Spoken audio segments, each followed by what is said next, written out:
High! তো সারাদিন ঘুমিয়ে থাকার পর এখন আমার মনে পড়েছে একটা ভিডিও শ্যুট করা যাক।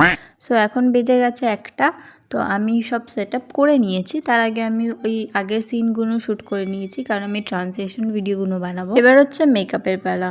আর বলতে গেলে আমার মেকআপ অলরেডি শেষ হয়ে এসছে। আমার কাছে আর কিছুই বেঁচে নেই। আমাকে নতুনভাবে আবার সব কিছু অর্ডার করতে হবে। কিন্তু ভাই পয়সা নেই নতুন করে অর্ডার করার।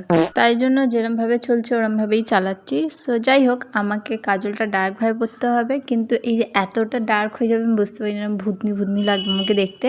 তো পরে আমি ওই কাজলটা মুছে দিয়েছিলাম, কারণ এতটা বেকার লাগছে। তার মধ্যে আবার আমার কোথা থেকে মুখের মধ্যে একটা করে পিম্পল বেরোচ্ছে, একদিক দিয়ে বেরোচ্ছে আবার একদিক দিয়ে গায়েব হয়ে যাচ্ছে। তাও আমি ফোনে দেখেছি মেয়েদের ওদের পিম্পল হলে কত কিউট লাগে, ভিডিওতেও কত কিউট লাগে, কিন্তু আমার মুখে পিম্পল হলে জানি না কেন মনে হয় মৌমাছি এসে আমাকে কামড়ে ওরকম করে দিয়ে চলে গেছে। সো যাই হোক, এই ভিডিওটা করার সময় আমার গালেই আপাতত পিম্পল ছিল, এখন ওই গালের সাথে সাথে কপালেও একটা বেরিয়ে এসছে। ও হ্যাঁ, তোমাদের বলা হয়নি, এই যে এই ড্রেসটা এটা আমি একটা ওড়না দিয়ে বানিয়েছি, কারণ আমার মনে হলো যে আমার কাছে সেরকম একটা ড্রেস নেই যেরকম এই শ্যুটে লাগবে। সো তার জন্য আমি এই ওড়নাটা দিয়েই ট্রাই করেছি।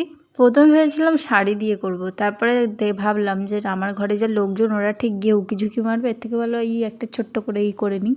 সো আমার এটাই ছিল ফাইনাল লুক। কেমন লাগছে তোমরা জানিও।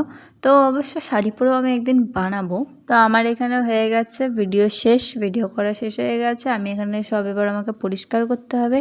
তারপর আমার খুব জোরে খিদে পেয়েছে, আমি একটা চকলেট খাবো, তারপরে গিয়ে আমি ঘুমাবো। সো চলো, দেখা হচ্ছে নেক্সট ভিডিও।